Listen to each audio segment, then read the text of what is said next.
Then you're in real trouble.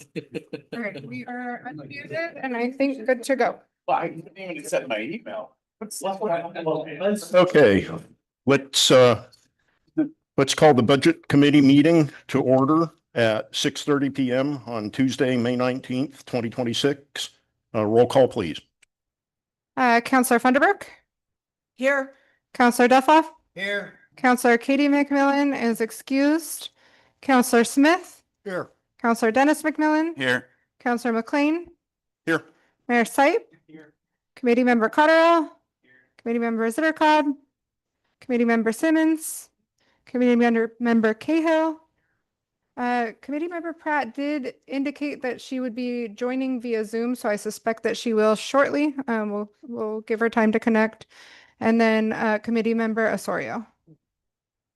All right. Pledge of Allegiance. I pledge allegiance to the flag of the United States of America and to the republic for which it stands, one nation, under God, indivisible, with liberty and justice for all.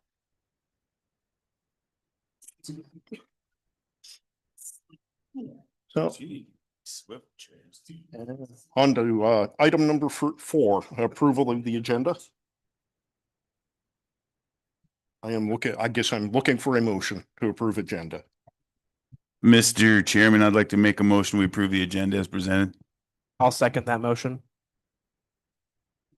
Have a motion and a second. Vote by roll call, please. All right. Counselor Funderburk. Aye. Counselor Duffoff, Counselor Smith, Aye. Counselor McMillan, Aye. Counselor McLean, Aye. Mayor Sipe, Aye. Council Member Cotterill, Aye. Council Member Zittercobb, Committee Member Simmons, sorry. Committee Member Cahill Okay. and Committee Member Osorio.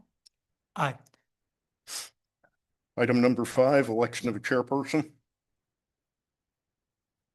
So to accept a nomination for a chairperson. I'd move to elect Bruce McLean as the chairperson. I'll second that.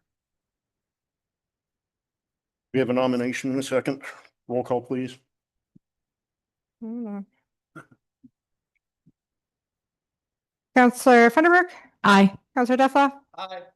Counselor Smith, Aye. Counselor McMillan, Aye. Counselor McLean, Aye. Mayor Sipe, Aye. Committee Member Cotterill, Committee Member Zittercobb, Aye. Committee Member Simmons, Committee Member Cahill, Aye. and Committee Member Osorio. Aye.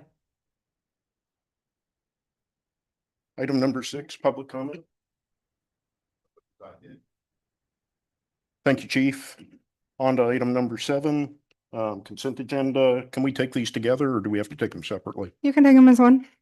Any questions, comments regarding budget committee meeting, notes from March 17th and March 18th? No. I would accept the motion to approve the minutes for those 2 meetings together. I make a motion that we approve the consent agenda as it currently stands. Have a motion, looking for a second. I'll second.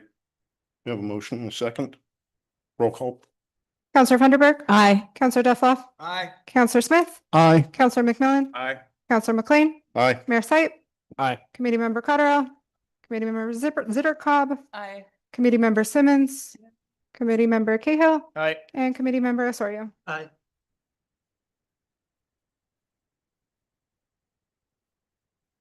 Item number 8, do we need to leave regular meeting? Yeah. Okay, I need a motion to leave the regular budget committee meeting and enter a public hearing on state revenue sharing. I make a motion that we enter the public hearing. Have a motion, looking for a second. I'll second it. Roll call, please.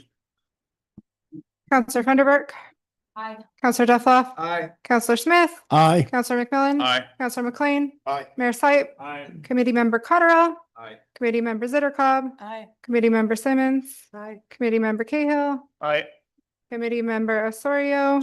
Aye. And for the record, it looks like Committee Member Pratt was able to join the meeting at 6:35. Back up. Yep. We If you want. So Denise, we just zipped through approval of the consent agenda on the meeting notes from the 17th and 18th of March. Do you have any questions or comments to add from the previous meeting notes? I don't. I was able to read through those and nope, no other comments. Thank you very much. We will move into the revenue sharing. Public hearing is now open for the purposes of considering possible uses of the state revenue sharing. The procedure I would like to follow tonight is the following manner. A, report from staff. B, public testimony. C, committee comments, questions. D, close hearing. Staff report at this time, please. Thank you. So the city receives several shared revenue distributions from the state. Those are based on certified population estimates that we get from PSU. For the upcoming fiscal year, our PSU projections are up by 356 people or 4.3%. That brings us to a total of 8,617. So the purpose of our public hearing tonight is that we are required in order to receive these revenues to hold two opportunities for the public to comment. The first is before the budget committee, and the second is before city council as we move into formal adoption of the budget in June. So once we are done with both of those hearings, I will prepare a resolution declaring our election to receive the revenues. A quick summary of the fund. We receive liquor revenue that goes into the general fund. The cities receive 34% of the liquor revenue collected by the state, which is split two ways. 20% is split on a per capita basis. For the next fiscal year, that estimate is at $14.47 for a total budget of $124,700. The revenue projections for the current fiscal year are actually coming in lower than anticipated, and so we're looking at a budget decrease of $6,300 for next year to the general fund. The other 14% is distributed in a formula that is a little bit more complex. It factors in property taxes, population, and income. And so for that, we are also seeing a decrease. We budgeted in the current fiscal year $130,000. Next year, that'll be $117,000. So about a $13,000 budget decrease from the prior year. And then the last revenue sharing for us that flows into the general fund is through cigarette tax revenues. So the cities only receive 1.7% of the total cigarette tax revenue, and that has been consistently declining over the past decade. And so we are anticipating about $4,400 in cigarette tax revenue to the general fund next year. All of these funds combined, the decrease from the prior year is about $19,300. And then the last source of revenue sharing that we receive goes into the street fund. That's through the highway fund revenues or gas tax. And so the most recent transportation package that was passed was back in 2017.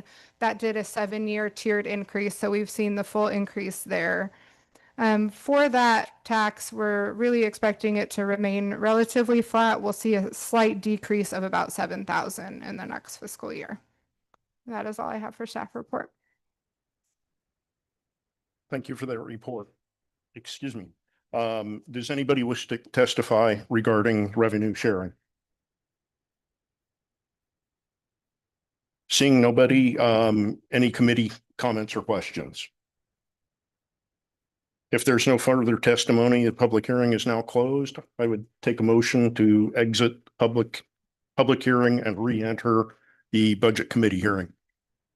I move that we exit and go back to the regular session. I have a motion. Looking for a second. I'll second. Roll call, please. Counselor Funderburk. Aye. Counselor Dufflaw. Counselor Smith. Aye. Counselor McMillan. Counselor McLean. Aye. Mayor Seife.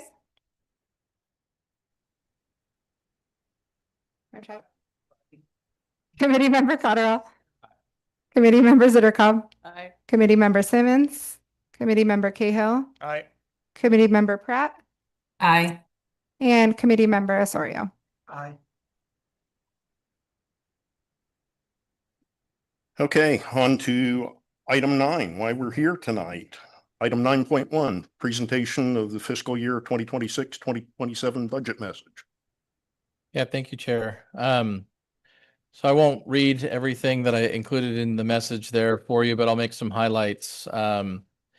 The across all funds of the budget of this proposed budget this year, it's 156.4 million for the year, which is still significantly more than it was last fiscal year.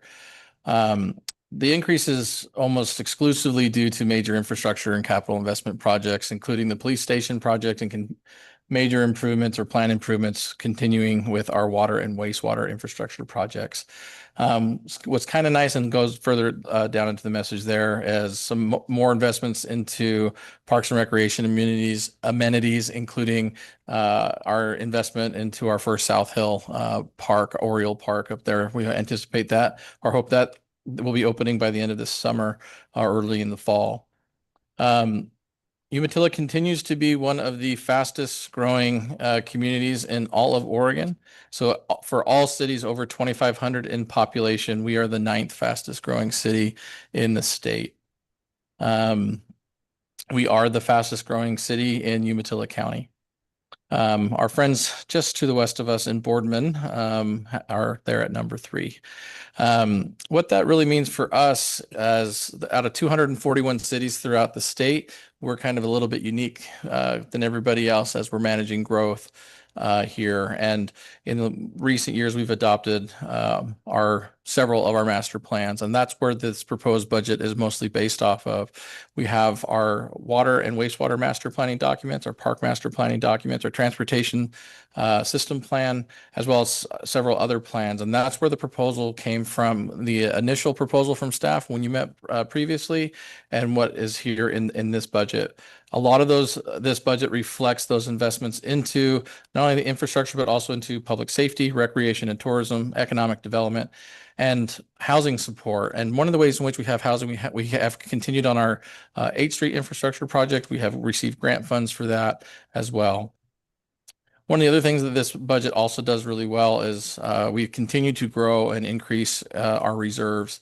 The council's adopted a goal to reach a 20% reserve in the general fund. This budget is just under 19%. It's the highest percentage reserve we've ever had in the general fund.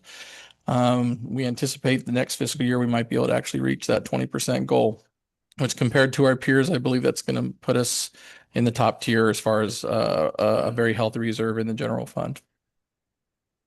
Kind of moving through here, this message highlights major capital investments, particularly as in infrastructure that I mentioned before.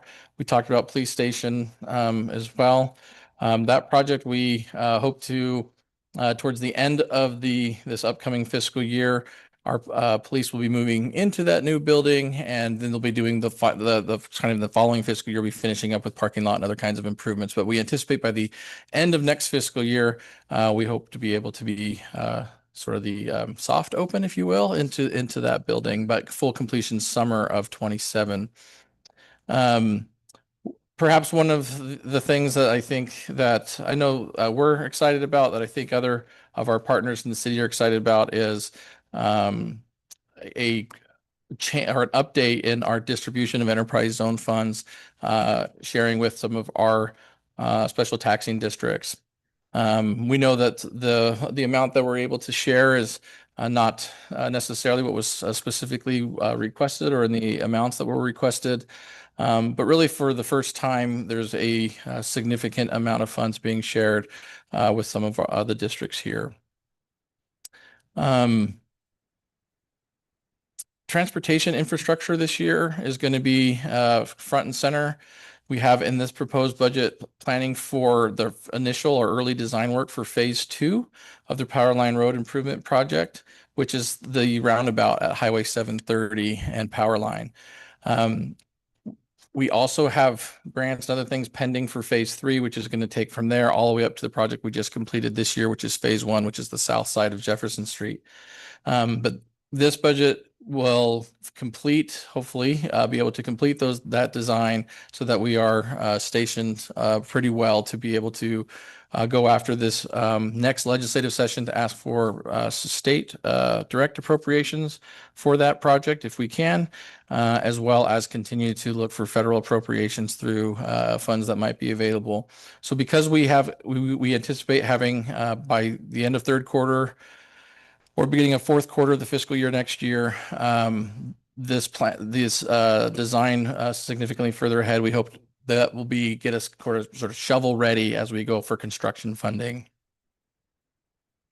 With that, as well as also include that design work on 8th Street, as I mentioned before. So the section of east of the school and Two River Road. It's a small section there, but it's cost prohibitive to put housing in that area because there's not current water and sewer infrastructure there. And because of the topography of that project or that location, it makes it too cost prohibitive for someone to build. So our ability to have the planning grant that we have and to continue to move towards that for completion will help us to be able to work further to expand the housing that the city might be able to offer. And we're looking at opportunities to partner for low income or affordable housing projects there. Project also looks for roadway preservation projects, ADA planning, and what we call our complete streets implementation. So that's going to follow our Safe Streets for All plan that was adopted last year and to move forward in that process. So we're really excited about some really significant improvements and investments, or I guess the initial investments into really substantial transportation improvements over the next couple of years. And it starts with this fiscal year. I guess it actually started in the current fiscal year that we're just in now as we just finished that Power Line Road project. I mentioned quality of life improvements with recreation and tourism. We are continuing to invest into the business center into this fiscal year as a community gathering space and sort of that one-stop shop facility for all things permits. You need a business license, you can go there. You need a right-of-way permit, you can go there. You need a building permit, you can go there. So all of those, the idea, if you need a permit, you can go to the business center, you can get your permit. If you need anything administratively, so that's still here at City Hall. What's really exciting about that as well is just the proximity of enhancement of business appropriate partnerships with the Chamber of Commerce, as they will have a space ready for them hopefully by the end of this summer or early fall for them to be able to move in that building as well. And so as our partnership in the incubator program requires sort of education equity for those incubator tenants, we anticipate an updated agreement with the chamber coming before council in the next month or two, and that'll include some of these trainings with the chamber helping us with that, or even leading that way for that. And having them in that building will be a very significant improvement to our local businesses here in town. The budget also then has, if the chamber is moving out, we have a beautiful building available. And so there's funds in there to refurbish and refresh that building, fresh coat of paint inside and out, and some general updates inside the building to make just a general space available with great views of the Columbia River in the middle of town, sort of the south side, but still the middle of town. I'm sorry, on the north side, still the middle of town, but still have availability for anyone to rent that facility for small gatherings. So we're excited for another community space to come online in addition to the community room of the business center.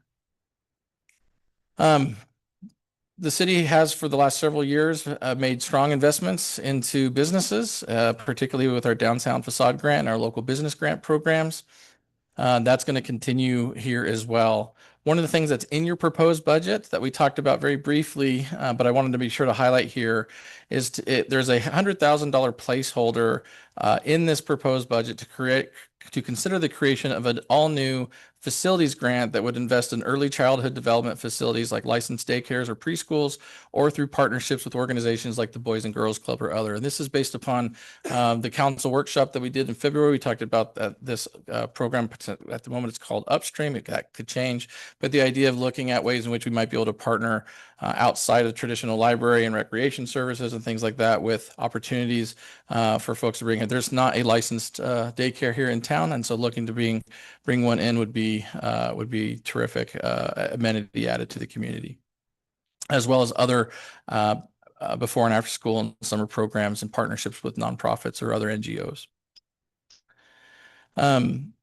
And then we have also in this budget, which will probably just hopefully be unique for next fiscal year, although there may be a little carryover in the following year. The $600,000 is proposed for the one-time grant for residents in Power City and Brownell. So we're continuing to do our multi-million-dollar project to bring city water and sewer to those neighbors. And this would allow them they will not have to annex, but the opportunity would be here for a one-time, if they connect to the line this next fiscal year, there'd be a grant available for them to cover those costs of that connection. They would still be responsible for the tax burden associated with that.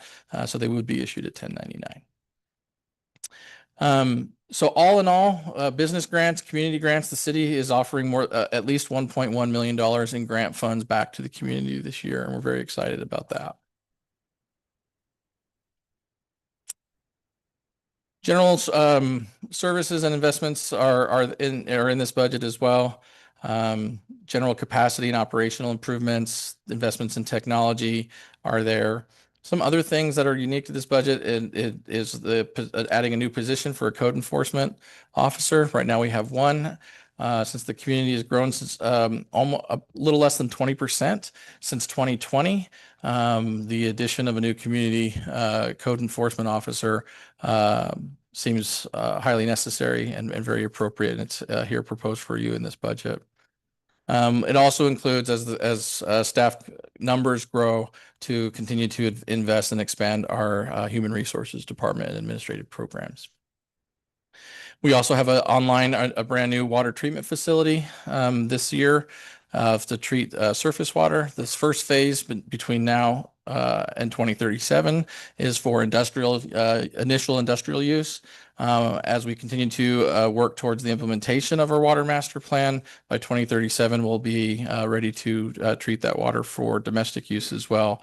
But since it's a new facility, up until just now, as in like last month, the city has only ever operated and treated groundwater sources before. And so now we have a whole new set of water services that comes with unique certifications and training. And that's already started and underway, and this budget continues to invest in that. I mentioned before our reserves. This year, the city is projected to increase overall reserves across all funds by 3.7 million, which includes nearly $1 million increase to the general fund reserves. These reserves, as you saw, we just did a credit rating, a review and analysis, and our credit rating was upgraded. We'll talk about that a little bit later into the evening here as well. But part of the review or the analysis of the city's financial situation looks at our reserves, and not just in the general fund, but across all funds. And so being able to continue to build and stabilize those reserves significantly above the 5% minimum prudent person reserve that the state requires definitely help with that. It also allows us to be opportunistic. So in the proposed budget, a lot of our, not all, but a lot of our reserves is in operational contingency rather than unappropriated fund balance. There's a difference there. Unappropriated, that means you're saying you agree we're not touching these funds, and there's lots of strict statutes that would allow access to those funds only in times of emergency. With operational contingency reserves, it allows you the opportunity to be exactly what it sounds like, opportunistic, and be able to, if there were a grant program that came along that we just didn't know about at its time of budget, we might be able to go through a supplemental budget process to say, let's appropriate or allocate whatever that dollar amount might be for the match to apply for those grants to leverage additional funding that might be out there. And so we have a healthy reserve, and we've also put it into this budget strategically to be able to put ourselves in a position to be opportunistic should those opportunities arise. I mentioned continuing partnerships. Over the last couple of years, we've adopted, I believe, more intergovernmental agreements than I think we have probably for the decade before that combined. And so we have a lot more opportunities here to partnering with our neighboring jurisdictions and state and federal agencies, the Confederated Tribes, and several others as well, including private industry too. PATH continues to be a bright spot, not only in our community in the region, but throughout the state. We did just receive, it's not in your budget message, but we just got notification again last week that they were awarded again, CAPCO was awarded again their continuum of care funds, and PATH is the only facility that is eligible to receive those funds. And so that was about a little more than $600,000 that will go towards that as well. So there might be opportunities there from some cost savings that are in this proposed budget because of the guaranteed funds that came from that appropriation. But like I said, it continues to be one where we have delegates and others from not only our state, but from other states that come and visit the facility and check it out. And we really thank our partners, our neighboring cities and the county for trusting us to be the fiscal agent of that facility and for moving those services forward.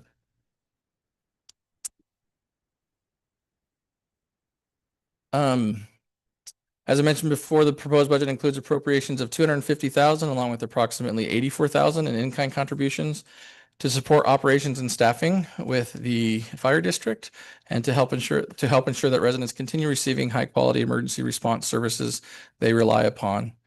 The city also, as the city continues making intentional investments into recreational programming, festivals, tourism, and community events, we also recognize the importance of proactively addressing quality of life considerations associated with increased outdoor activity and visitation. To support those efforts, Mosquito District also would receive $30,000 in this proposed budget to assist with mosquito mitigation efforts to help maintain a safe and enjoyable environment for both residents and visitors, especially those that come and visit our events. And we also are proposing the $27,000 in support to the library district. So finally, just looking forward, this budget reflects very well on a community that continues to invest confidently and responsibly in its future. Budget demonstrates our commitment to balancing growth with fiscal responsibility, investing in both infrastructure and quality of life, supporting business and residents, strengthening public safety, protecting critical utility systems, and continuing to position the city for long-term success. There is still much work ahead. There's even greater opportunity, though. Umatilla continues to demonstrate that communities do not need to be the largest to accomplish extraordinary things when guided by vision, determination, and collaboration. As Teddy Roosevelt famously repeated in his autobiography, we will continue to do what we can with what we've got where we are. So while also remembering President JFK's reminder that our efforts and courage are not enough without purpose and direction. This proposed budget reflects both the purpose and direction as we continue together to intentionally build a strong, vibrant, financially resilient, and opportunity-filled future for Umatilla. That's my message for you. Thank you. On to item 9.2, discussion of proposed budget document. I'm assuming we're going to move this over to Melissa, and I know she's got some updated numbers to point out. Yeah, I want to make sure, did everybody at the table get this small 3-page change that I handed out? Okay. So just as an update on what this new 3-page document entails. So just today, we did our bond pricing and sale for our police station bond. And so when I sent out the proposed budget, we didn't have what that debt service number was going to be for next year. And that was kind of the missing piece to finalize the budget and then also for the tax levy later on. And so we are happy to report that we were able to sell the full amount of our bonds, actually at a little bit even of a premium. And so after we fund our costs of issuance, the total amount deposited to the project fund will be just over 20.3 million. And then, so on the third page of what I gave you tonight, it shows that the debt service amount for the initial year will be the $504,671. And that'll be split as far as how that's funded. We have the property tax levy, and I'll explain this amount that shows up in the budget is a little bit less than what we're going to levy later on tonight. And that's because we don't receive 100% of collections every year on the amount that we levy. There are people that don't pay their full property taxes and are delinquent. And so we have to factor in an uncollectible percentage. And so that's why this looks lower. So we levy 100%. And then what's reflected in here is what we need is about that 94% that we expect to collect in the given year. And then the other revenue amount that we expect to see is in the bond contribution payments that we'll receive from the data centers that have that commitment in their enterprise zone agreements. And so the total that is going to be brought in the fund will cover that debt service for next year. Go ahead. My question is on, I'm looking at the actuals for 24-25, and at the bottom there it says 31 million. I'll just say 31 million, and then it carries over to the next year where it says beginning fund balance. Those numbers don't matter. Are they supposed to be the same if we didn't spend it last year? Do they carry over to the next year? And then how does that number go from 35 or 34 million to 52 million? Are we expecting to not spend $20 million in our last year's budget? How are we Let starting? me switch gears on for, Sorry, let me okay. do the debt service fund, and then we'll go into totals. I think Okay. I understand your question. Thank you. So I did provide you new roll-ups then of the totals. So the 24.5 rolls into 25.6. The amount in 25.6, we do anticipate savings, but the way that the budget law presentation is we show you the adopted budget this year. And so what we are expecting to see in beginning fund balance for next year is the 52.7 million that's on the updated second page that I gave you. Yeah. That shows the revenue. So that is what our carryover will be. Yes. So we're at almost a 33% carryover. Yeah, primarily because we budgeted for a lot of capital projects that didn't finish this year. And so those funds roll forward. We have our major water infrastructure POD and pipeline project that we're budgeted for. We haven't paid out all of the invoices on the business center. So there's quite a bit of capital carryover, and that's what's causing that inflated beginning fund balance. So we generally budget for the entire cost of the project. Even if that project might carry over across fiscal years. So then we balance that or anticipate that forward. So just to clarify, so we're looking at like $35 million. Sorry, $30 million ish of capital projects that aren't finished currently. Yeah, it's pretty common. We planned on bidding the POD and pipeline project this year, which is a $36 million project. So it was included in the budget, but due to the federal shutdown and permitting delays, we haven't even gone out to bid on that project. So that itself is the majority of the increase in carryover. Thank you. You're welcome. So as later tonight, as we go into motions to approve, if we end up on the final dollar amount, we won't use the amount that was in the original packet that we sent out that Dave mentioned earlier, the 156.4 million. It'll actually be this updated figure that I gave you, the 156,943,347, unless we change. Thanks. The next thing that I kind of wanted to discuss is changes, additions or deletions since the last time we met. I know hopefully all of you had the chance to review the email that I sent with the proposed budget. So just to highlight some of those, Dave already touched on the added commitments to the other special taxing districts in support. And so that's already been addressed. We did either have items that were not funded or reduced. So those included in the water department, we did not include the start of the water master plan update for the potable facilities plan. That request was at 422,500.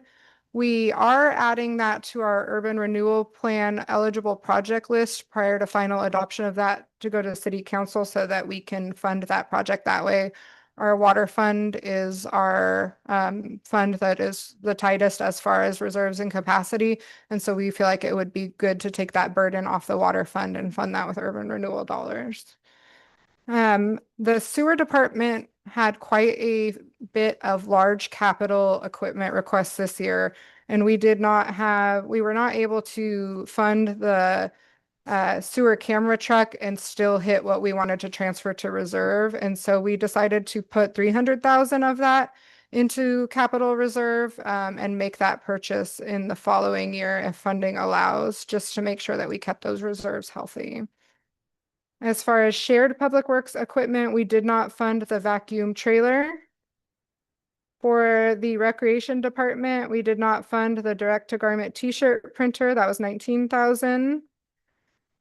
The golf course had recommended two different facilities projects. One was repaving the cart paths and the other was re-roofing and reciting the cart sheds. We did include the funding for the cart paths, but we did not include the re-roof or recite of the sheds. That was 225,000.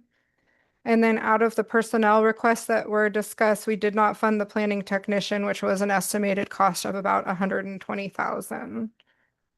I also did provide to the committee a comparative employee count. And so our proposed full-time employee equivalent count for the proposed budget is 87.36 employees.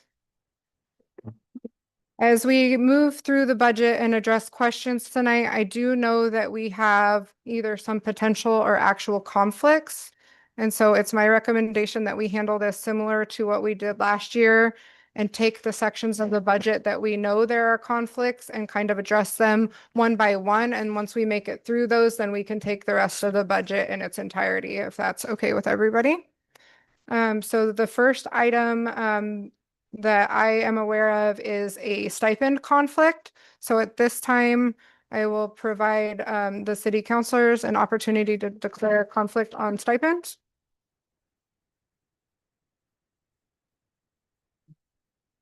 I, Dennis McMillan, am going to declare an actual conflict with a stipend.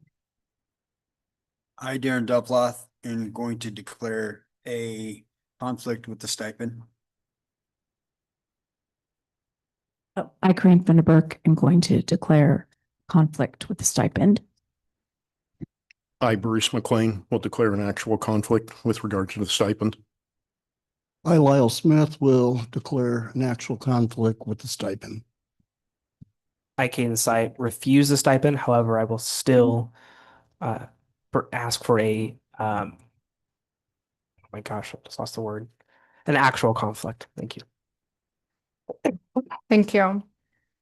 So the stipend allocation proposal for the upcoming fiscal year is recommended to stay the same. The allocation, total stipend allocation is $8,400.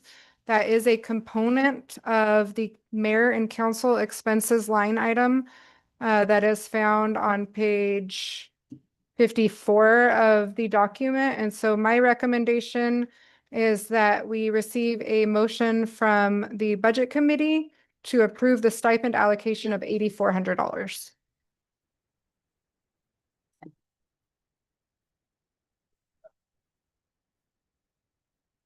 We have a motion, looking for a second. I second the motion. We have a motion and a second. Roll call, please. Councilmember Funderburk, abstain. Abstain. Councilor Duffloff, Abstain. Councilor Smith, Abstain. Councilor McKellen, Abstain. Councilor McLean, Abstain. Mayor Sight, Abstain. Committee Member Cotterill, Aye. Committee Member Zittercobb, Aye. Committee Member Simmons, Committee Member Cahill, All right. Committee Member Pratt, Aye. and Committee Member Osorio. Aye.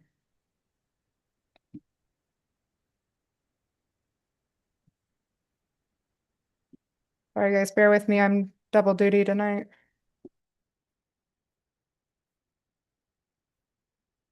Okay.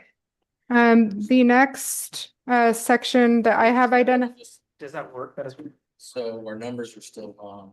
We need a majority of the quorum present. And we have 6 abstentions and 5. 6 yeses. And 6. That's okay. Yeah, there you go. So, necessary that. right, so we're gonna have to draw straws for one of our abstentions. Yeah. It's gonna have to vote. I don't accept it. Would it make sense for Mayor Sype to vote as he does not receive a stipend? If he's not gonna have an action. Yes. I believe he still hasn't, but Because of- what, It's a potential financial gain, but it's.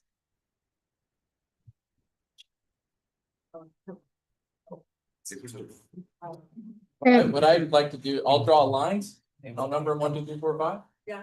And the longest lines votes. I'm gonna cover the bottom of it so they all look the same. Does that work for everybody? That's gonna be our draw straws. Great idea.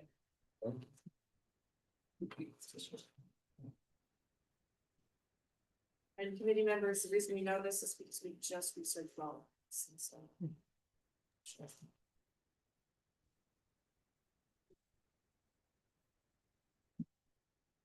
You can look at it if you'd like. I got numbers 1 through 6.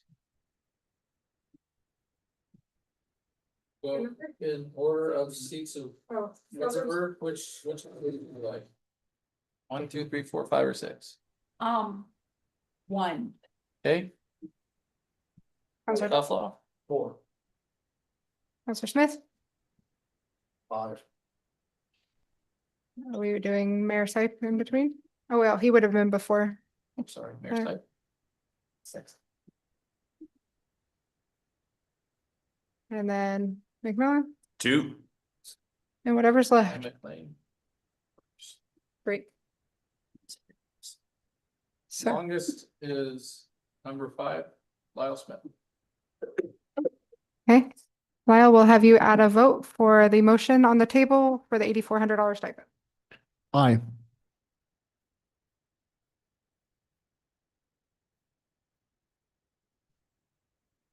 Okay. Why, thank you. Nancy will have fun with this one when she. Sorry, Nancy. Official record, 6 lines. Okay. The next conflict that I have identified is on page 58 of the document that was sent out, the Parks and Recreation personnel budget. I believe, if you guys want me to identify, and then anybody else can list one if they have one. We've got, I think, Counselor Duffloff and McMillan. You want to declare conflict? Mine would be a potential, is that correct? Or is it actual? This is the research that we did the other day. So I don't believe I'm gonna, This is not limited to normal representative. right, It's dear. it's for everybody. Okay, it is an actual conflict. I would like to declare, Darren Dufflot, that I have a actual conflict. And I, Dennis McMillan, would like to declare an actual conflict. Okay, and for clarification, those are actual conflicts related to the Parks and Recreation Personnel Services section of the budget. Did anybody else need to declare a conflict pertaining to this section? Okay. So this section of the budget is proposed at a total personnel services allocation for Parks and Recreation at $1,655,111. Is there any discussion, questions or comments from the committee about this portion of the document? If not, we will take a motion to approve Parks and Rec personnel in the proposed amount.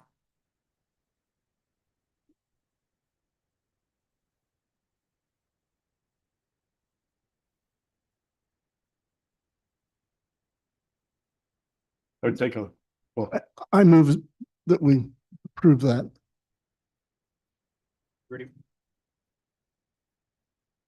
I second that motion. Can you? Can So our chair is a voting chair. Yeah. I? Okay. Counselor Vanderburg, Aye. Counselor Dufflaw, Abstain. Counselor Smith, Aye. Counselor McMillan, Abstain. Counselor McLean, Aye. Mayor Sype, Committee Member Cotterill, Committee Member Zittercobb, Aye. Committee Member Simmons, Committee Member Cahill, Aye. Committee Member Pratt, Aye. and Committee Member Osorio.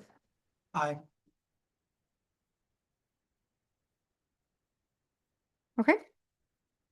Staying where we are in the packet, on page 58 and 59, we have the Parks and Recreation Materials and Services section of the budget document. That does include recreation programs, which encompasses all Parks and Rec programs, including Saturday markets. And so any declarations of conflicts now?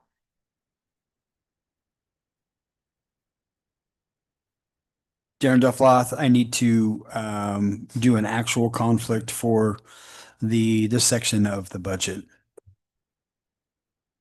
And that wouldn't pertain to me in my situation, right? Okay.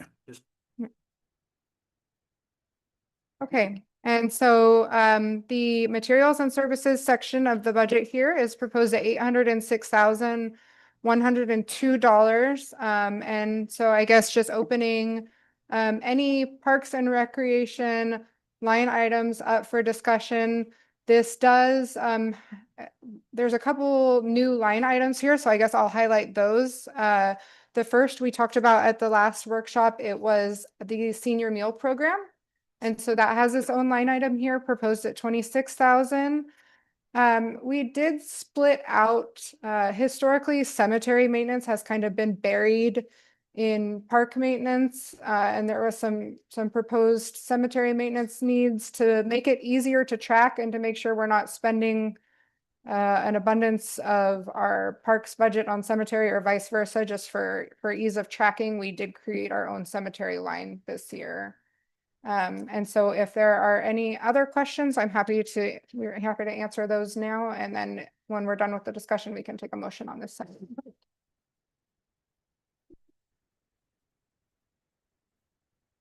See no questions. So a motion to approve that portion of the Park and Recreation budget.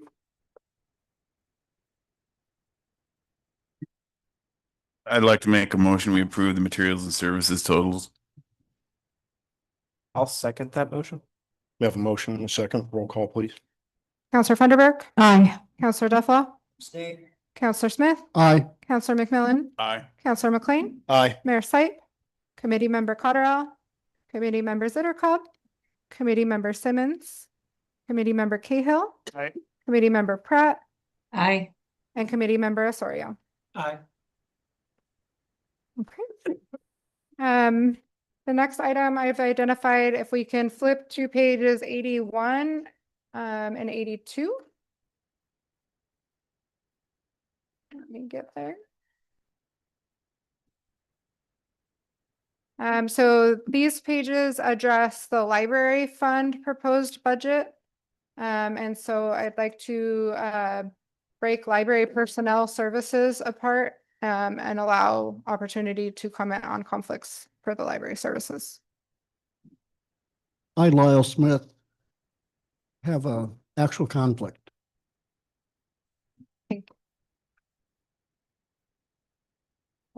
the library personnel services is proposed at a total of $417,702. That increase is really just due to cost of living adjustment and normal benefit increases. No employee changes there. If there's any comments or questions, if not, we'll take a motion to approve the library personnel service budget. Seeing no questions, I'd accept the motion. I'd like to make a motion. We approve the library personnel services total. I'll second that. A motion and a second. Roll call, please. Counselor Funderburk. Aye. Counselor Dufflaw. Aye. Counselor Smith. Abstain. Counselor McMillan. Aye. Counselor McLean. Aye. Mayor Sipe. Committee Member Cotterell. Aye. Committee Member Zittercobb. Aye. Committee Member Simmons. Committee Member Cahill. Aye. Committee Member Pratt. Aye. Committee Member Osorio. Aye. Okay. Let's go to page 90.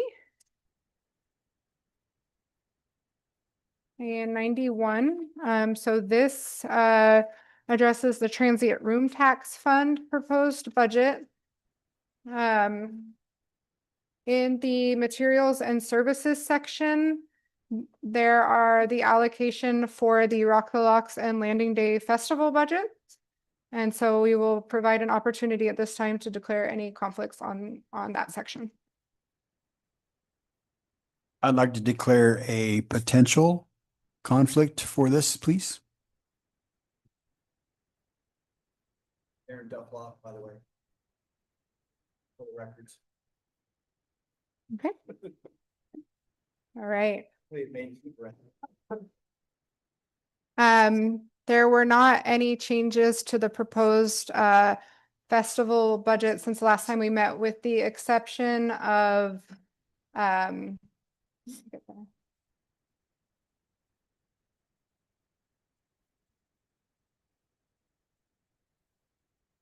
nope. We didn't do any changes. Nope, we're good. The total proposed allocation under materials and services is $3,283,456. And if there are any questions about that, I'm happy to entertain them. So for Rock the Locks, is that we've got it to a 1.1 projected loss? That's correct. We were very conservative with our revenue numbers this year. Because we haven't seen as big of an increase as we've budgeted in the past, we've had to supplement the budget. And so we definitely swung the other way and trying to be conservative. Our ticket sales out of the gate this year for Rock the Locks have been very strong. So there's a strong possibility that we will exceed our projections, but we did not change our budget forecast. I have a question, Melissa. Yeah, go ahead, Denise. There's on the adopted budget, there was a tourism grant of 258,000. Where did that come from? So the tourism grant line item is a portion of the transient room tax funds that come in. The reason that it looks a little bit lower in the next year, so previously the city was able to use 30% of the transient room tax funds that come in really at the city's discretion in any way. And then the remaining 70% is meant to support tourism. Historically, out of that 70%, 50% has been earmarked in our agreement with the Chamber of Commerce. And then the remaining 20% has accumulated over time and is available to people if they would like to apply for funding to support tourism. What we most commonly use that for up until the point which we purchased the museum building was that the museum would apply on a regular basis for grants. But that changed when we purchased the building, and then they had those funds in order to fund their operation. Recent legislative change has changed the amount of the transient room tax fund allocation that the city has unrestricted use on. So it's a 50-50 split. And so now the city has discretion on 50%, but we're not proposing a change to our chamber allocation. So the city will be able to spend 50 and then the other 50 will go to the chamber. Really, that's pretty much how we've been functioning anyway, because it's been at least 5 years since we've had anybody else request to use that delta of 20%. But that's what that line item is to account for. So that 179,000 that's on there, the bulk of that will go to the chamber with the exception of some carryover from the prior restricted funds. Thank you. You're welcome. Good question. Further questions regarding transient room materials and service? I don't have a question, but I have a comment to make. Approving the budget, every section, without a little bit more, I'm not sure how to put this. I'll try and be real blunt. I don't plan on approving this budget just for the sake of the fact that to make a declaration of that Rock the Locks is not something that everybody in the town supports. I have a lot of people, you know, I'm also feel like I'm representing other people. It's not just myself. It's other people that I speak to. So it's going to be a declaration of opposition to the continued expense of Rock the Locks. I'm happy to see that it's improving, but I just want to make that declaration in support of the other citizens that don't want it to continue. Thank you. Any further comments? A motion regarding transient room tax, materials and services, please. I'd like to make a motion, we approve the transient room tax, material and services total. I'll second. Have a motion and a second. Roll call, please. Counselor Funderburk, Aye. Counselor Duffla. Aye. Counselor Smith, Aye. Counselor McMillan. Aye.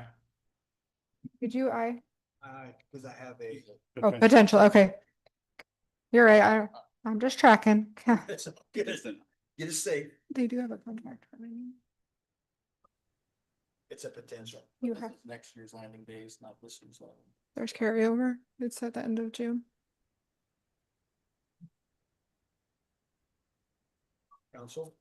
So the question whether split benefit or. So my point was there is potential in actual because their business is contracted to do landing days this June. We will not have paid the invoices for landing days out by the end of June. They will be paid in the next fiscal year budget because of the timing of landing days. Because of the timing. Yes. Gotcha. Okay. Because I already know that. Yes. Okay. So with that in mind, I will actually make it a formal, I, Jaron Duffloff, have a actual conflict for this portion of the budget And change to abstain. and change to abstain. Okay. Where was, I think I did McMillan. Counselor McLean, Aye. Mayor Sight, Nay. Committee Member Cotterill, Nay. Committee Member Zittercobb. Aye. Committee Member Simmons. Committee Member Cahill, Aye. Committee Member Pratt, Opposed? and Committee Member Osorio. Aye.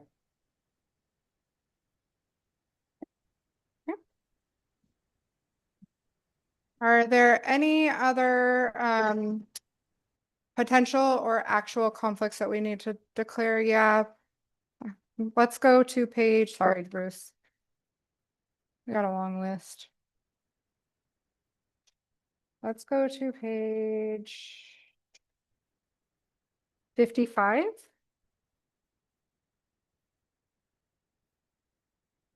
And this will encompass in the general fund, the Community Development Department materials and services.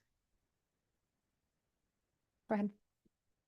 I, Bruce McLean, declare a potential conflict of interest. Okay. The proposed budget for the community development materials and services is totaled at 825,930. We do not have any recommended changes from when we met last. One of the biggest notable decreases in this section, the reason why we see such a drastic decrease from year to year is because this previously accounted for the project path funds, which are now moving into their own fund. If there's any question or discussion on any of these line items, we'll take those. Did we get a mural? Did I miss that? Or did we not do it again? Yes.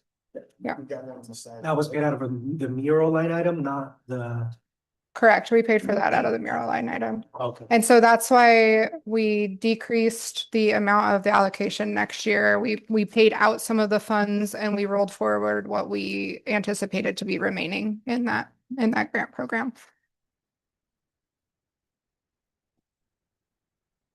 So we take a motion.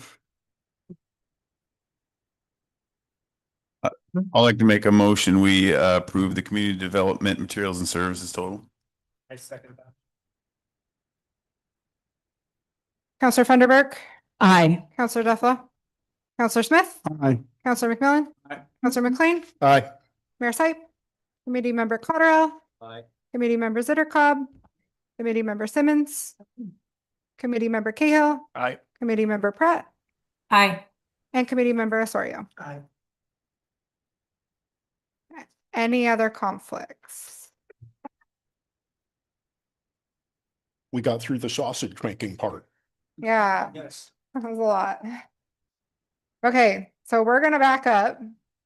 And we will go to, I guess you guys, we can do this one of two ways. We can walk through the budget in itself. Or if any of the committee members have specific items or questions that they would like to address, we can jump around. I don't want to waste your time and go section by section if there are no concerns. So chair, committee, all. I think jump around. Yeah, I think jump around if anybody has questions. Get up and get down. I think the big ones are already been addressed. So I don't know. I have a comment about Project Path. I've been thinking about this and it is near and dear to me. I haven't driven it, but I've watched it since being on the planning commission. And I think we're in a unique spot where we have an opportunity to continue to support the concept of, transitional housing and personal development, which goes hand in hand with, everything about Umatilla. I mean, employees, personnel, the other things we've got. What I really like about this budget is splitting Project Path out into its own, into its own section. It gives us an opportunity as the managing agent for Project Path to show transparency, show clarity for our partners in that. And that very concept is some of the things that have been hangups with our relationships with other, government agencies we've tried to work with. So I think it's a great opportunity for us to show what we do and how we would like to be treated as partners. Thank you.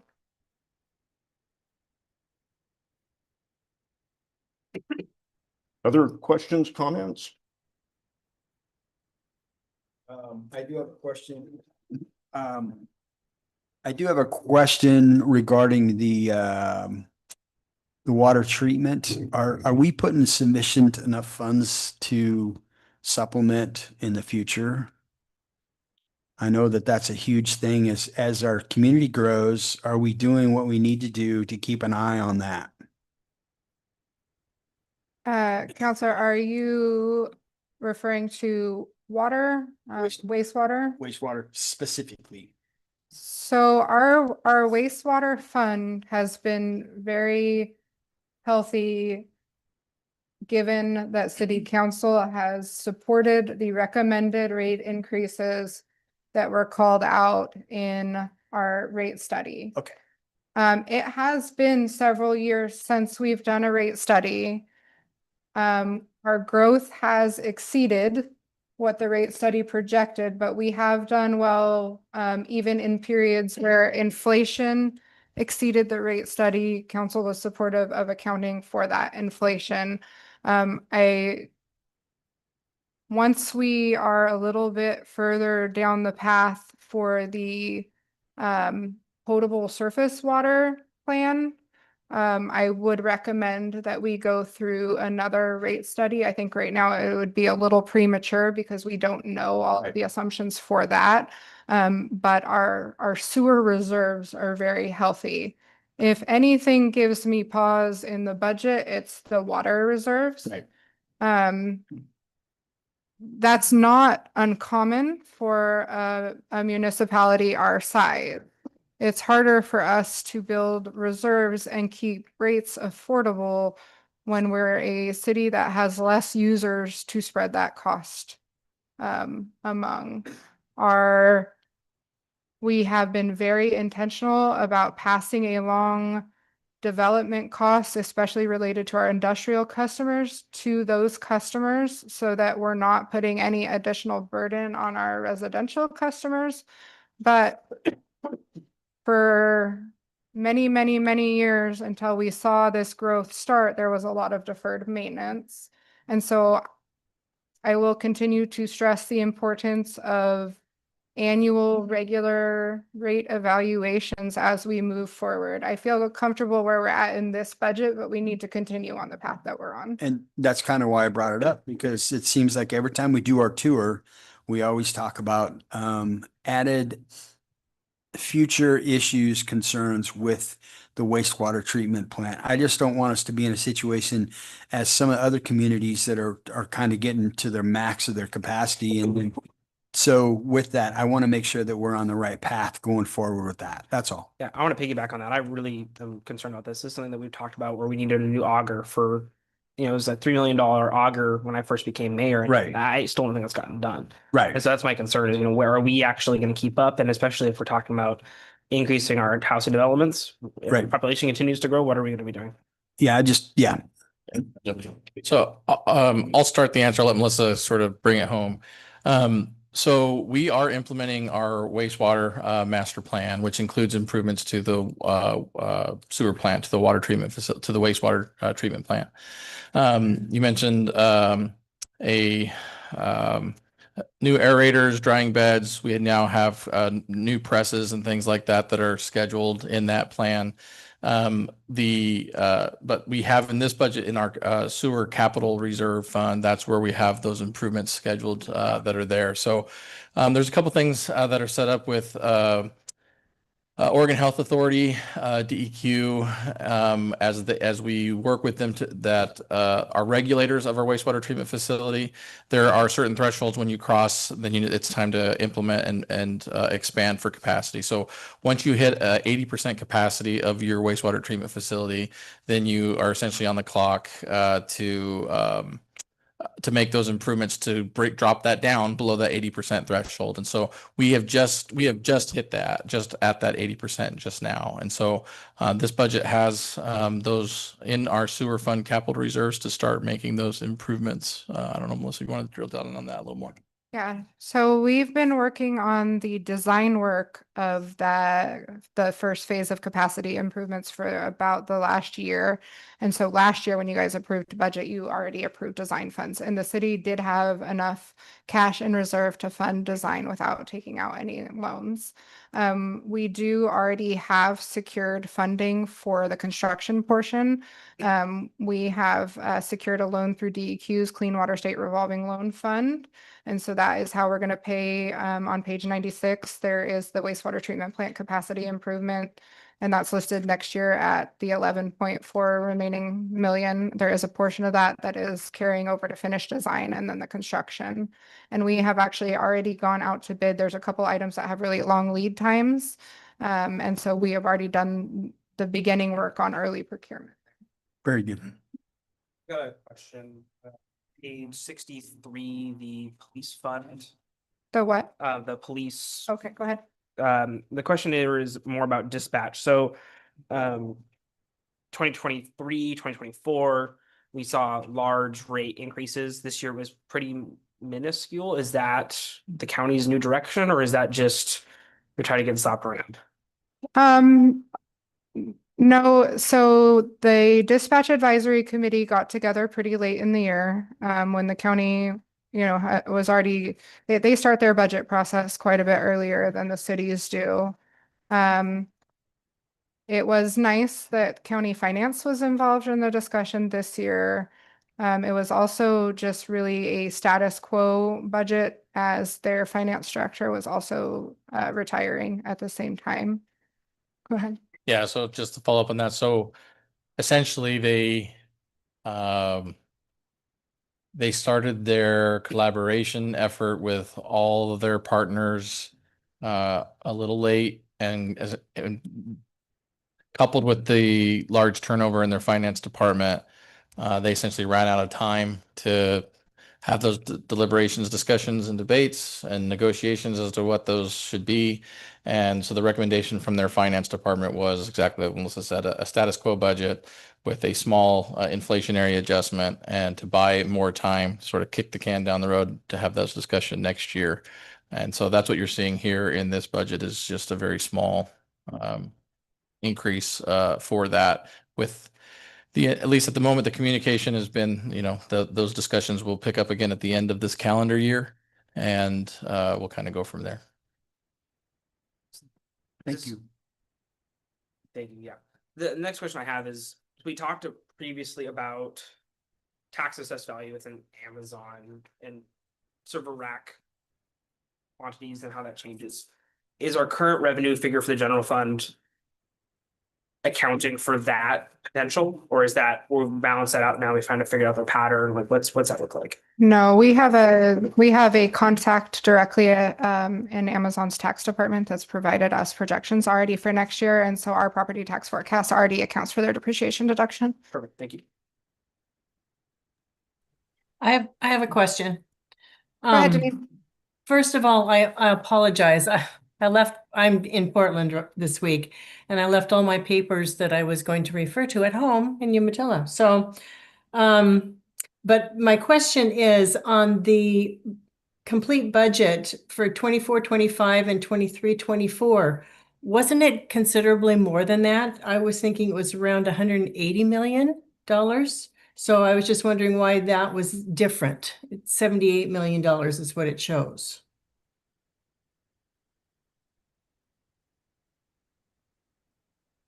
The budget itself was much higher. The revenues total, yeah, it says revenues total on this paper. It says 78 million. Yeah, so those are actuals. Again, we had probably close to $80 million worth of capital project carryover. In those, we had the Umatilla pedestrian bridge, this water project, the business center. And so we've had several of these large projects in that we budgeted for the full amount that didn't come to full amount fruition in those years. So even though the budget was much larger, the actuals in revenue and expenditures are what are shown in those first two columns. Okay, that's confusing to a novice like myself, I guess. No, it's a good question. Our actuals can when it comes to a budget that has so many large capital projects, the budgeted to actual amount can really fluctuate. Obviously we're always under, but when you're dealing with, we have one project that's 50-something million, and if that doesn't come to fruition, it creates a big difference in budget to actual. So good question. Okay, thank you. One thing I noticed is the street fund decreased. Is that, are we still, I know we talked about like in your budget document that we're still going to be doing a lot of road improvements. Is that just because of carryover numbers, or is that different? I don't have any large projects coming up. I saw the 8th Street improvements, but what else? What other projects are we have some design projects that are going to be in our street fund. Let me jump to the street fund itself. What page is it? Oh, actually, I'm getting there. 76. What page is that? 76 is what I have. Yeah, the revenue starts on 75. The projects are on 76 there. So the pedestrian bridge project was previously in the street fund. The pedestrian bridge project is now mostly wrapped up. We have a liquidated damage issue that we're working through. But that project has fallen off, and that's where the biggest reduction in the fund is coming from. Because in last year there was still 539,000 remaining on just that project, and so that's been finished. You will see above in the materials and services section that has increased substantially, and that the bulk of that is going to be in that engineering line item as we're working on the preliminary design that Dave mentioned on the power line road project. And then also a portion of the 8th Street project is contained there. And so really we have decreases in some projects offset with some smaller increases in design fees. Thank you.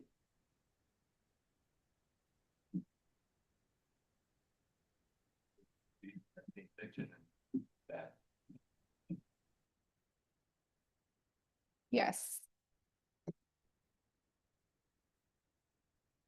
Yeah, actually, I was gonna say thank you for highlighting that. So it's relatively speaking, it's a small number, but it's a $35,000 increase specifically to address darkness throughout the city, wherever that might be. So, Here, there, Batman. yeah, and so clear that became an issue this last fiscal year.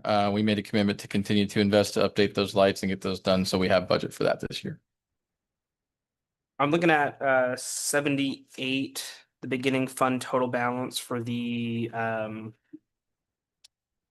capital reserve fund. So is it decreasing by almost 8 million or 6 million? Yeah, and the majority of that is because we have completion of the Powerline Madison project, which was in that fund, and the business center were in that fund.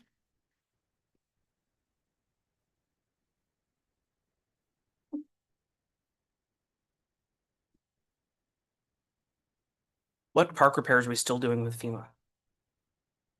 The Nugent Park boat ramp repair. Okay. We've had some delays in cultural resources and then also dealing with the Corps of Engineers, with some issues in design on that project. We are working through it and we do anticipate bidding that project to complete the repairs in 2027.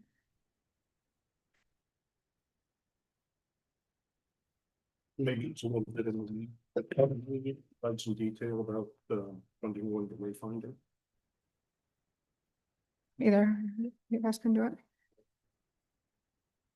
Find it on the page.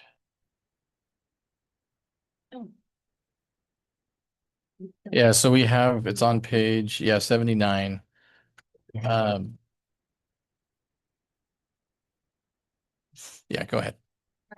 So, in the current fiscal year, we allocated 85,000.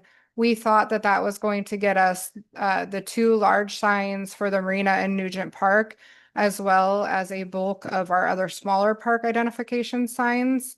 Unfortunately, when we got, all of the quotes in, the only thing that we're going to be able to accomplish with the 85,000 are those 2 big signs. They're pretty expensive for signs and installation. And so that's what we're completing this year. But our wayfinding plan did have, I don't have the plan open in front of me, but I think it's like 14 other small signs or something to that extent. And so the allocation that we're recommending for next year is to finish out all of the park signage. What counts there? I'm looking at that same page. What counts as a minor property improvement and increased by almost $300,000? That's where we put the improvements to the chamber building. Oh, okay. That's what I was thinking. Yeah, there were, I have, hold on, let me open our. I guess just like what constitutes minor versus major? Like what are we? Basically, if we're doing like a small renovation or remodel versus construction of a new building, that's where we're throwing that. I just want to get away with like, hey, we're gonna put all new windows in. Like, wait a second, is that minor? Like, yeah, and where do we draw this line? So there's actually 3 components that are included in that line item. We have the chamber building, we have the city hall HVAC replacement, and we have the business center tenant finish. Those are all included in that allocation. You guys don't like the HVAC in here? Huh? Constantly.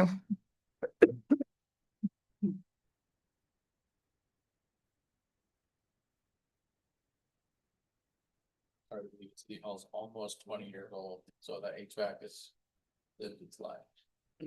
Are the police not using computers anymore? Is that why we don't need a reserve?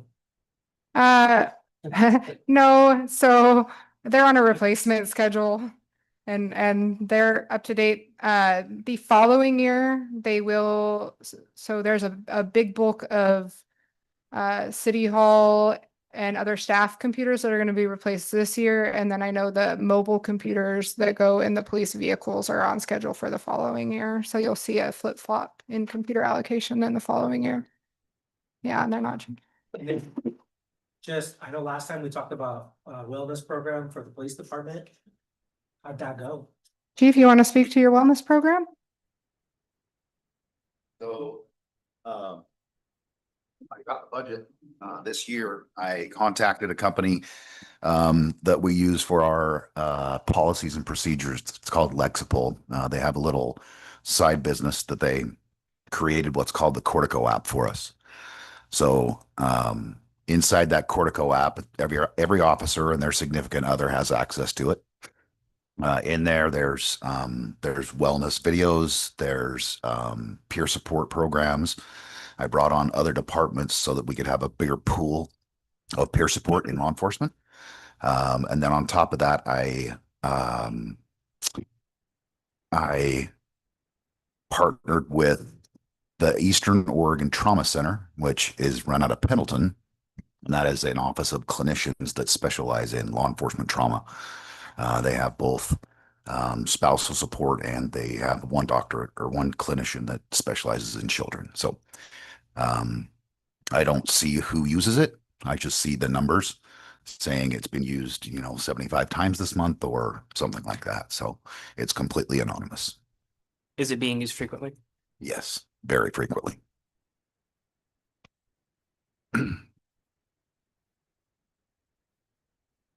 Did we increase the downtown facade grant budget?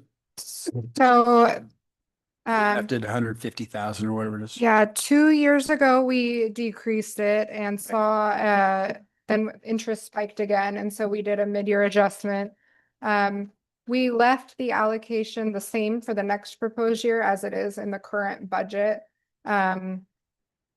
We do not expect to expend the entire allocation in our current fiscal year, and so we didn't see the justification to further increase. But we did leave it flat. Very good. Question. Yeah. What page are you on? Super big amounts, but the unemployment tax, it seems like each of the little budgets, the unemployment tax has gone down a lot. Yeah, so for a short period of time, the city participated in the state's Paid Leave Oregon program. And so we had the associated paid leave tax, and that was accounted for in that line item. We switched to the city running its own equivalent plan. And so that's why our actuals for this past year were a lot lower than projected when we made that change. And next year we know that we're running our own equivalent plan. So we just accounted for that in our budget. All right, thank you. You're welcome.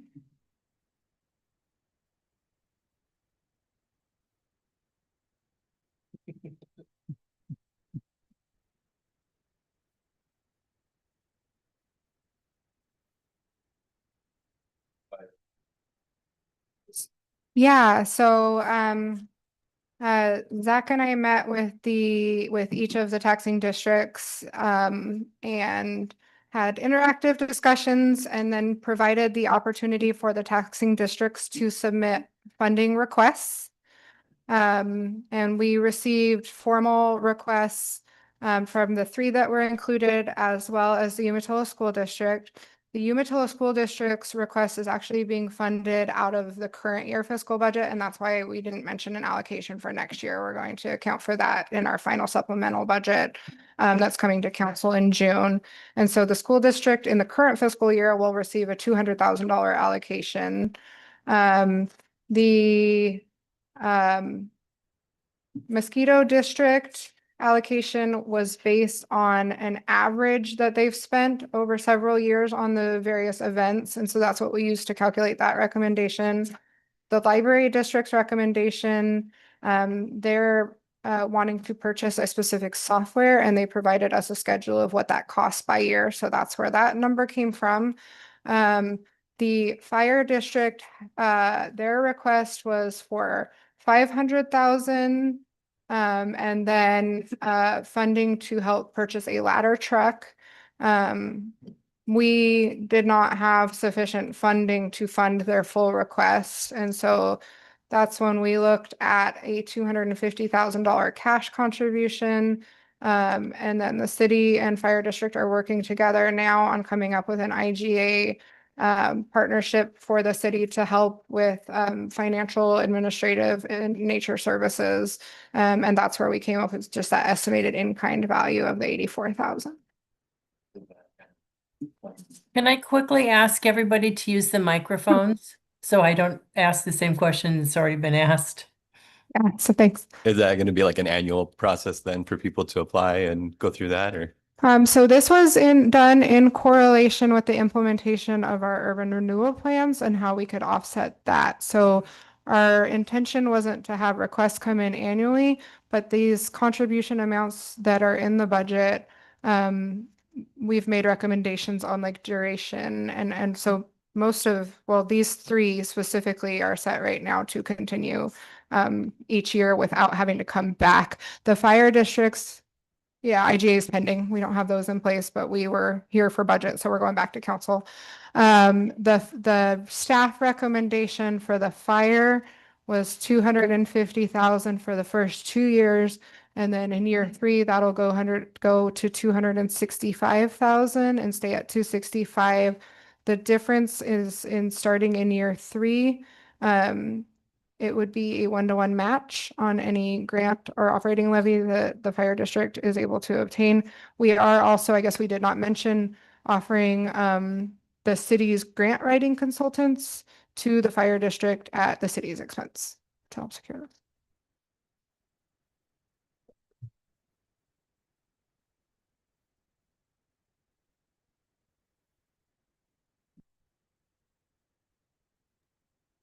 Melissa, one of the things that was talked about in the workshop was expanding City Hall. Did that end up in the budget? Has that been postponed, or where are we with that?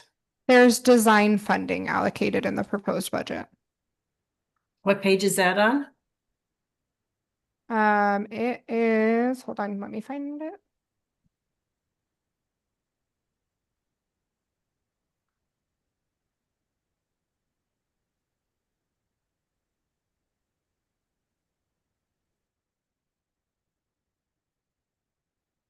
On page 80, the last line before the capital outlay total, it says office remodel, and there's a $200,000 allocation, and that covers the city hall side and the library side remodel design.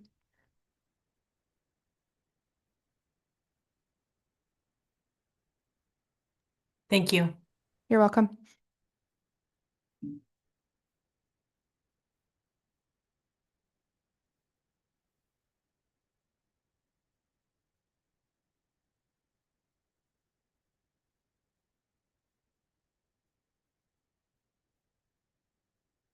With the improvements and investments into the golf course, are we seeing more use coming out of it? Is there anything to report there? I know that there's been a big jump in investments there.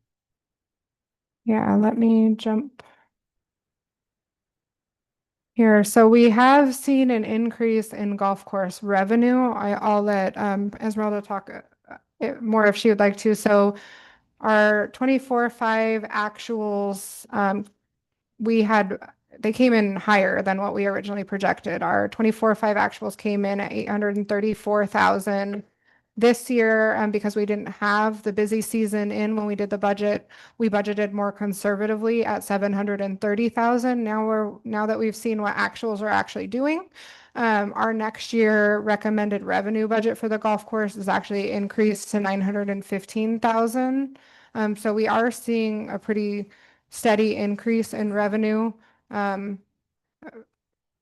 Membership increases. The golf course has also in this past fiscal year brought on a golf pro. That was a new addition that can offer lessons and help drive that. So Esmeralda, I don't know if there's anything you want to add.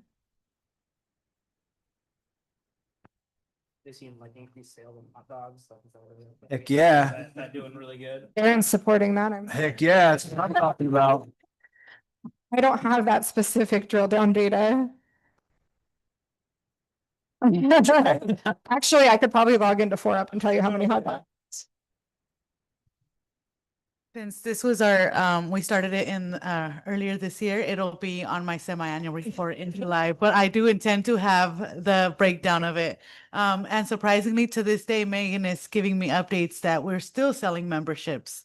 Usually it, tapers down early, April, but we're still selling memberships, so that's pretty good. There was conversations around the water there and the pond. Was it, is that what, okay? I don't. Yeah, like a expansion of our golf course pond. So that is not directly included in the proposed budget. That improvement is an eligible project listed in our urban renewal plans and is very closely tied to irrigation capacity at Hash Park. And so the Hash Park project and associated irrigation improvements were identified again in our urban renewal plans, and that we do intend on including that project in the first bond issuance that we do in relation to urban renewal. And then in terms of, I saw there was no money set aside for bike paths. And is that because they just ended or? So that line item is what we've usually used for trail improvement projects. So we did have a pretty big allocation when we did the pedestrian trail on the other side of the bridge. There are no proposed dedicated trail improvement projects in the next fiscal year, and that's why you're not seeing a large allocation. I think we're more focused on the Hash Park improvement There are several. during this, during this and the pocket parks up on South Hill and then and Powerline Roundabout. That's the biggest focus, I think, in our next budget. The roundabout, holy cow. So excited. I know, me too. I love those things. I'll be in there for hours. That's right. Like, hey, kids in the city. Where's the pocket park on South Hill? In a pocket. I know, but it's not my pocket. Where is it? Well, we currently have a pocket park already. It's called Riverview Park, where we're going to plan a taking it to the Parks and Rec Committee on Thursday, where we want to do our community garden and repair the structure that's already there. That's in this budget. However, the pocket park is on Oriole and Sparrow that we're working on, hoping to get done early this summer. Thank you. I'm really glad we're getting something on that up there because we need some stuff up there. Nothing. Yeah, and then the other park project that is in here is the carryover for the pickleball court is included in the proposed budget. I'm curious on the marina, I'm sorry? on the marina, not to distract too much, but plans for the marina. So we are still finishing up our phase 1 study. It was very difficult to get a barge scheduled and very expensive to get a barge scheduled to come do the work, but it has been done now. So they are preparing all of the associated reports. A lot of that funding came from the Oregon State Marine Board. And so we will submit everything to them for review once we get the reports back, and then we will right now, the marina project has been identified in our urban renewal plan. We are still going to seek as much grant funding as we can for the marina, and then we likely would be looking at including that in a bond issuance for 2030. Thank you.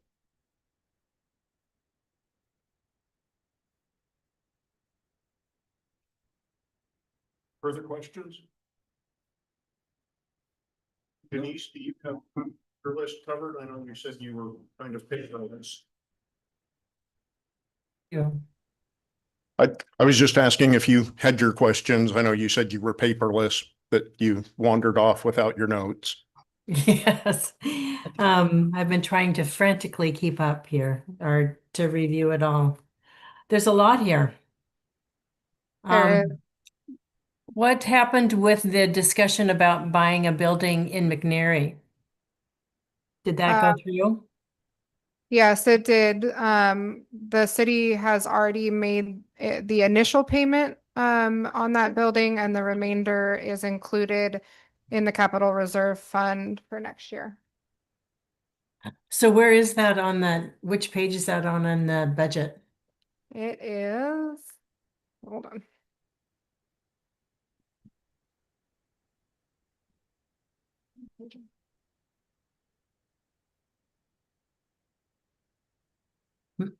That is on page 79, included in the land acquisition line item.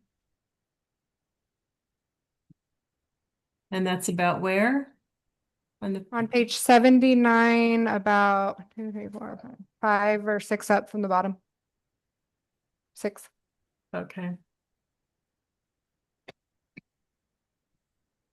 That line item is not entirely dedicated to that one purchase. It's a combination of that and then a $60,000 allocation for relocating the recycle depot. So it's 200 and the remaining payment is 215,000 for the property and 60,000 for the recycling center.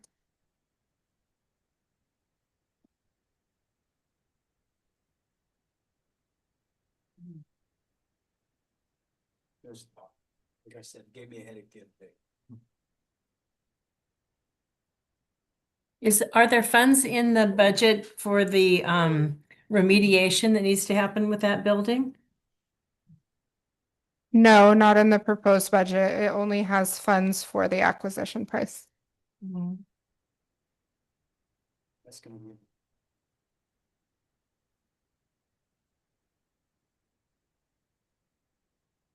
The purpose for that building here is just to get it. TBD. Yeah, so right now it's TBD.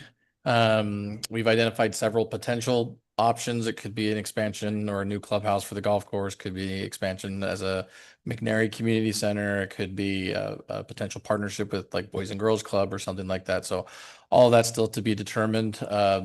The public engagement with that will we'll kick off with the Parks and Rec Committee. We'll start there, and then from there we'll move out into the community to get more feedback as what they want that to be.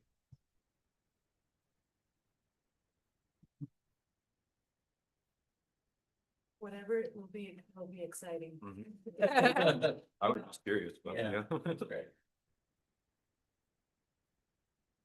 Haunted house. We haven't paid anything. Yeah. Yeah, disapprove it. We have a meeting tomorrow to approve it. We do not have to have a meeting tomorrow. We noticed it in case we needed it. If we make it through tonight, there is no meeting. There is no reason to meet tomorrow. Chairman? Second. Yeah, I'm all for closing this up, or, without going into 2 nights. I just want to make sure everybody gets a chance to talk, and I've got a couple things I want to go through before we all run off. But if we're done asking questions, I'm ready to ask for a motion. Okay. And so my recommendation would be just to approve the remainder of the budget. Since we've done so many pieces of it, as you can do remainder as proposed. So the question is, do we need to change the agenda to incorporate tomorrow's agenda item, or can we do it? Tomorrow's agenda was just a continuation if needed. That was the only item on tomorrow's so- agenda, so we're fine. This say it's the same agenda item for both nights. Mm-hmm. Okay. But I would recommend that your motion be to cancel tomorrow's meeting, and we can put that out if that's. Yeah. Real quick, just to make, well, I'm gonna look at Bruce and say, hey, is everyone done with their questions? Everyone's happy? Mr. Cahill, you're good? I'm good. Yeah. Okay, Ms. Zittercock, you're good? This was a lot. Ms. Pratt, are you reasonably acceptable? Yes. Do you have any more questions? Okay. I'm All good. right. Thank you. All right, I'm getting lots of head nods. Bruce, can I make a motion? I'm ready to accept a motion. Mr. McLean, I have a motion that we approve the remainder of this budget and cancel tomorrow night's meeting. Do we need to mention the total budget? It wouldn't hurt. Okay, what's the number? I think you have it. Okay. An addendum to my motion to approve the remainder of the budget items and a total budget number for $156,943,347. Thank you. And to cancel the meeting tomorrow. I have a motion. I'm looking for a second. Counselor I'll Schmidt, second it. Oh, you got a second, right? Yeah, yeah. Lionel got it. Counselor Funderburk, Aye. Counselor Duffy. Counselor Smith. Aye. Counselor McMillan. Aye. Counselor McLean. Aye. Mayor Site. Aye. Committee Member Cotterill. Aye. Committee Member Zittercobb. Aye. Committee Member Simmons. Committee Member Cahill. Aye. Committee Member Pratt. Aye. Committee Member Osorio. Aye. Moving on to item 9.3, affirmation of taxes.